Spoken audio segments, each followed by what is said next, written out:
Three Tenets Podcast. Welcome back to the Three Tenets Podcast, the show that gives an in-depth look at Army National Guard recruiting, retention, and attrition management with soldiers in the field and instructors at the schoolhouse, as well as updates from the Strength Maintenance Training Battalion. I'm Richard Friend. And I'm Caly Allen. And this is the Three Tenets Podcast. We have a special guest today that is a former instructor and Chief of Training Development at SMTB.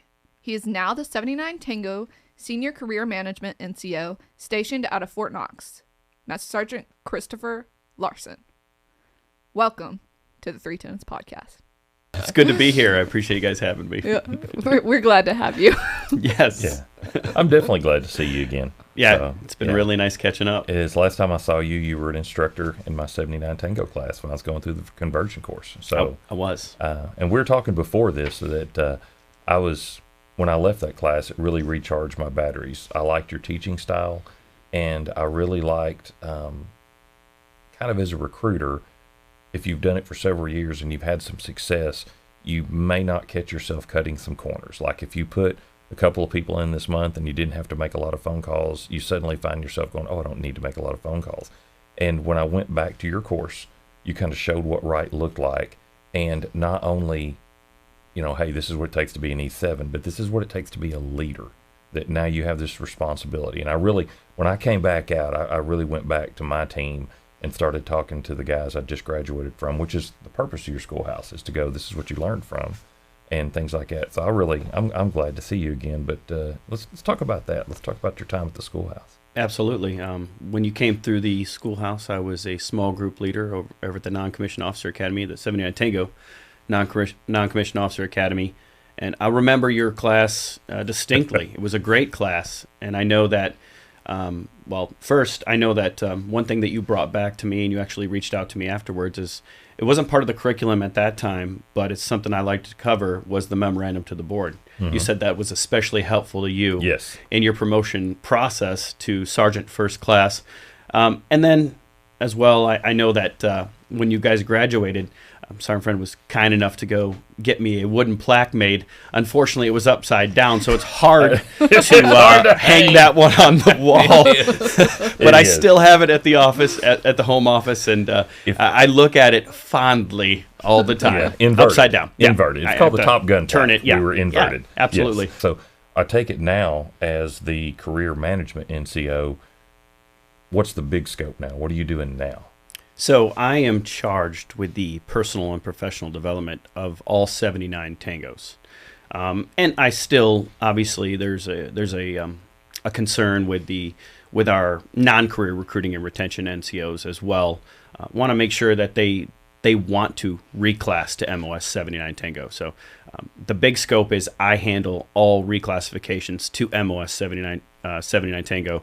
And the 54 states and territories send me those packets. I vet those packets and decide who can and cannot become a 79 Tango based on the criteria. It's all regulatory guidance that's been sent forth by the headquarters headquarters recruiting and retention up at NGB. So, which is headed by Sergeant Major Jabin Wade up there, who's our division sergeant major, and then Colonel Smith, who's the division chief. So they're doing a great job. And within I took over the position July 15th of 23, and since then I've reclassed almost 579 Tangos. Wow. That's awesome. Yes, and so we are always growing and accepting applications. Can you tell us what that exactly looks like? What are you looking for when you look at those packets? This gives me an opportunity to plug the 79 Tango Proponent page on MillSuite as well, where you can find all the updated documents. You can also reach out to me personally to do that. But there's a checklist of the things that we expect. And these checklists are based on the DAPAM 611-21, which is the SMART book, which lays out the standards for our MOS.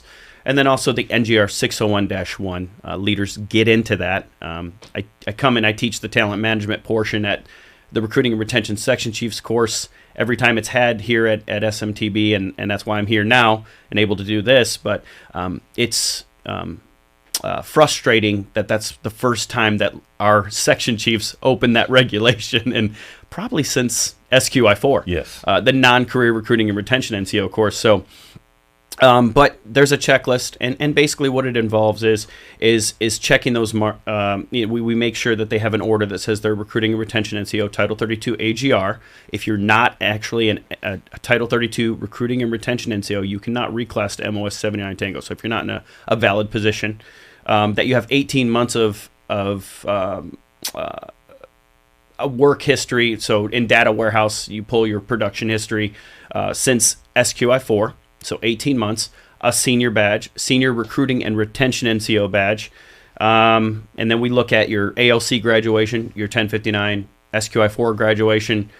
We look at we have to have the order in there for your senior badge. Suitability is also something that you need to have both on the federal and state level. That's a question I get often. And there's about 9 different documents that go into proving those things and to making sure that they meet those criteria. If they do, it's definitely not personal. It's all, like I said, it's all regulation, guided, and I will reclass that person to MOS 79 Tango. So if they get the checklist and they meet the requirements, then there's a good chance they're going to be 79 Tango. Unless something jumps out that says, hey, we need to talk about this a minute, you're going to be good to go. I am the only, I vet the packet. So, yes, if they meet the checklist criteria, the only thing that could hold them up after that is if they have an open RI and suitability flags it, and they'll just need to close that out before they can reclass to MOS 79 Tango. Okay. Seems like a pretty straightforward process. Yeah, it's not difficult, and yet I return a lot of packets. Just QC in packets. A lot of things are done at the company level, and they just send it up, and then it's submitted. But we get those straightened away, and I don't want to hold anybody up from reclassing to MOS 79 Tango, so I try to get those back as soon as possible.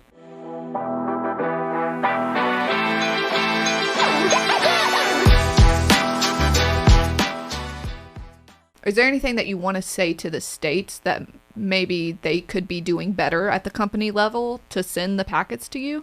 I would just say QC the packet. And let me say this. I've gotten a lot of questions recently as the STEP program went away, and do we need ALC anymore to reclass to MOS 79 Tango because that program went away and that whole process? Yes, because what the state doesn't understand is 79's CMF 79, Career Management Field 79. There's 4 different MOSs. There's the Romeos, Tangos, Sierras, and Victors. And whenever we make a giant change to what we do, we have to get concurrence from them. And in effect, they're looking at changes as well when we change something. And there's certain things that we can do unilaterally that we can do. But big changes like, hey, yeah, we're going to take the prerequisite of ALC off the table, not going to happen. So get your NCOs to PME. They deserve to be developed, and I know that that's a double-edged sword, and a lot of states are like, well, we're holding up this person's career, send them to ALC, and then they can reclass to MOS 79 Tango. If someone goes out there and says, hey, well, we don't think that this ALC thing, Big Army says that ALC is not a big deal, it is. Leadership right. And the foundation of it is a big deal. And I know some of those ALCs are longer than others. Yes. But just like you said about SLC, it gives that NCO a chance to get out of the field, recharge their battery a little bit, yes. Learn some of those non-commissioned officer foundations, and then it sends them back to work. Maybe their battery's a little bit fuller, and I think that's what's lost on the state recruiting and retention battalions, and we need to keep that in mind. That something that I really disliked about the battalions when I was just a young E6 staff sergeant first classes. At times it felt like we're robots, mm-hmm. and we're not. We're human beings, flesh and blood, and we need those things as well. And like you said, with the positive counseling, sometimes that's all it takes. Yeah. I've had students in SLC where they're section chiefs or they're in a leadership position and be like, well, I have some guys that I need to back into a corner and tell them they're not good enough, and then I have other people that need that pat on the back. And so I think it's important to note that you can't lead everybody the same, and sometimes we just need that little pick-me-up. Yeah. Absolutely.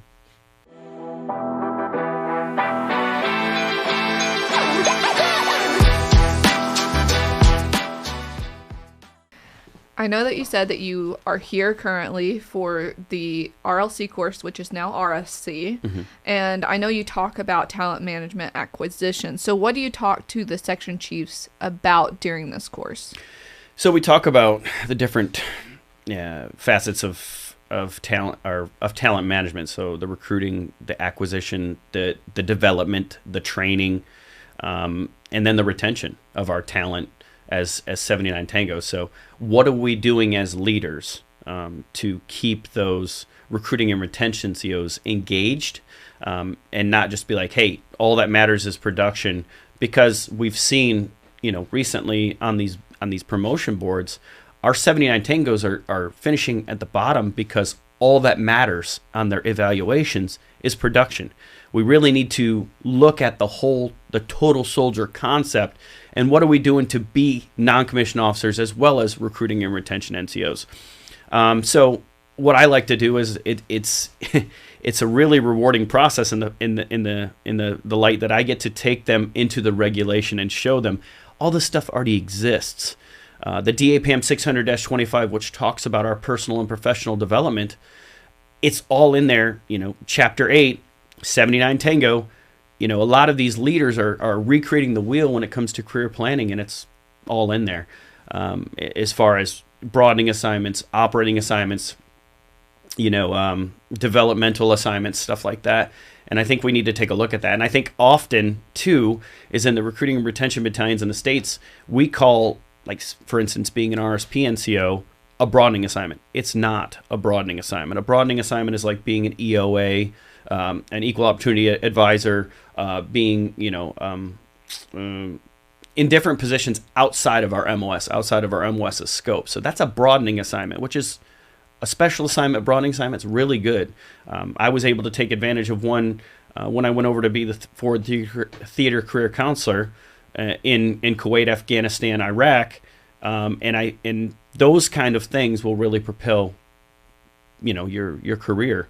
And then, I get to take them into our own NGR 601-1, and I asked the question, how do we pick, how do we choose, how do we recruit our new recruiting and retention NCOs? And there's a lot of deer in the headlight look of our most senior leaders in our battalions.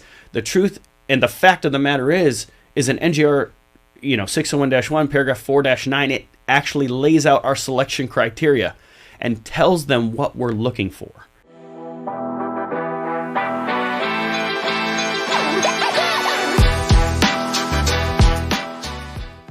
So how can those in the operational environment better utilize you?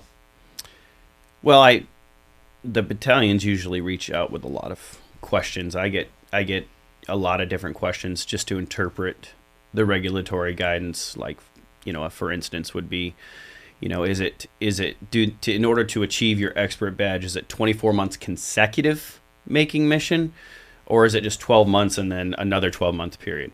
And the answer is it's 12 months and another 12-month period. So 12 months for your senior recruiting and retention NCO bag, and then 12 months for your expert. So that's just an example. A lot of regulation interpreting. I talked to a lot of the command sergeant majors out in the battalions about, just different issues like, hey, can we remove the MOS from this person? Should this person be reclassed in your opinion? Stuff like that. And like I said, recently I've gotten a lot of questions about the ALC thing, but I've also had conversations with the command sergeant major of a couple states that's like, no, they need to go to PME. PME is very important. So I'm happy about that. So, yeah, a lot of regulatory interpretation. Is there any kind of disconnect between what you're doing in the states and territories? How many times a day, you may not want to answer this, how many times a day do you go, well, Sergeant Major, if you'll look into the regulation, it states... The command sergeant major is charged with handling these MOS reclassification packets. But to be truthful with you, I get them from sergeants through command sergeant major. So we call them the 54 kingdoms. Yes. Every kingdom does it a little differently, and that goes back to a couple other things we were talking about before. But yeah, I mean, I get a lot of different questions. Sometimes the company first sergeant handles it. Sometimes there's an admin NCO at the battalion level that handles it. Sometimes it's the command sergeant major. Just really depends on the state. But yeah, I'll get questions from every single one of them. And, you know, I just want to put this out here on this podcast that I often get asked, hey, can you fast track this packet? And I'll just explain that what I do is usually on Monday, I'll put all the packets together and send them forward to the RSB, Recruiting Standards Branch. They check them for suitability. And then those 4187s have to get signed by the Deputy Chief, Mr. Hemphill, up at HRR. So until he signs them and I get them back, you will not get them back. And I send a courtesy email every time I submit a packet to let them know that. And it says, until I hear something back, you will not receive this back. So I just sent packets back, or I sent 4187s back last night once I got here to Camp Robinson. So as soon as I get them back, you get them back. And how many do you deal with a week? It really depends on the time of year. You know, in the summertime, a lot of states are trying to push these packets through to get people promoted. So I've had as many as, 30 to 40 in a batch, and I've had as few as, 3 to 5. Oh, okay. Yeah, just depends on the cycle, and I usually do them every single week. So okay, yeah, which is why we have such a large number of new 79 Tangos. Is there anything we haven't talked about, or any advice you have for our listeners? Absolutely. So recently, I had the pleasure to compete for the Sergeant Audie Murphy Board, which I passed, and will be inducted into the Sergeant Audie Murphy Club, which is a big deal. But during that process, that arduous process, I had to write an essay on why civilian education is important for military members and the non-commissioned officer corps in general.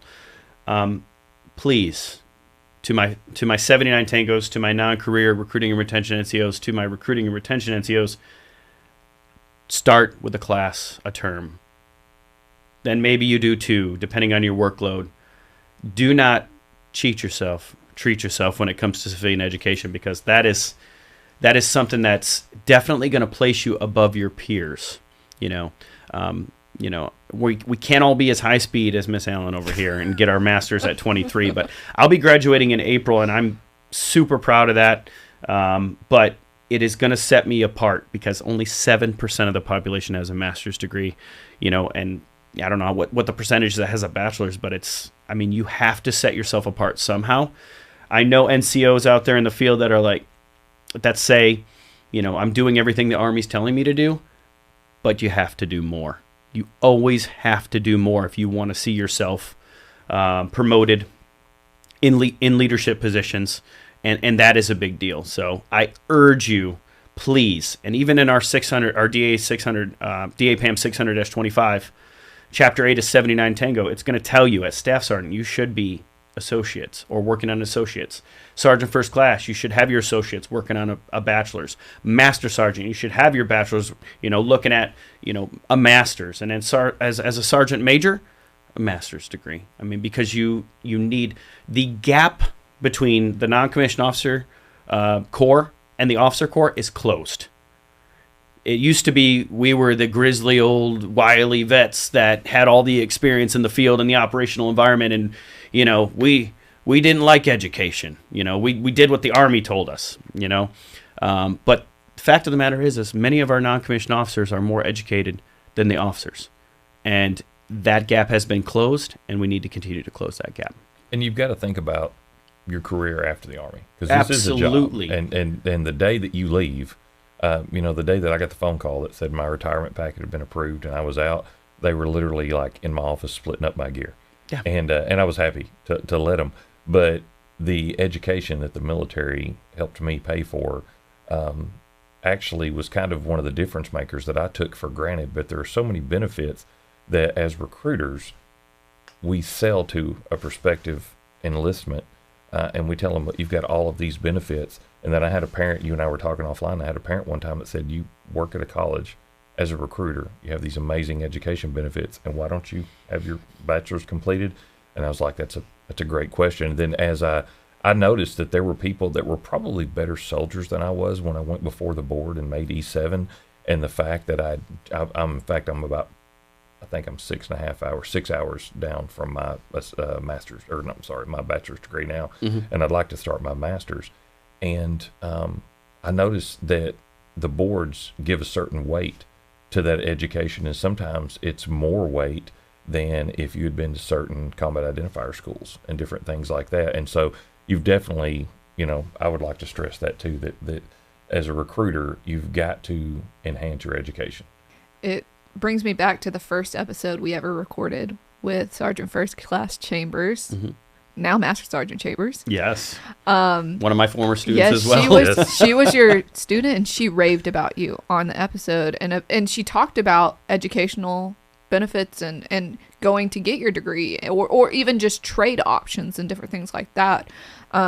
But you really impacted her. So if you're impacting her and you're impacting friend over here, you're changing more than just those two people's life with all of this advice.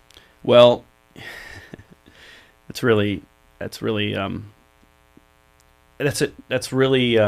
kind of you to say, and I'm almost kind of speechless with it, because like I was telling Sergeant Friend offline, or Mr. Friend, sorry, a lot of folks in this uniform will tell you that, it doesn't matter what we do here, once we're gone, we're gone.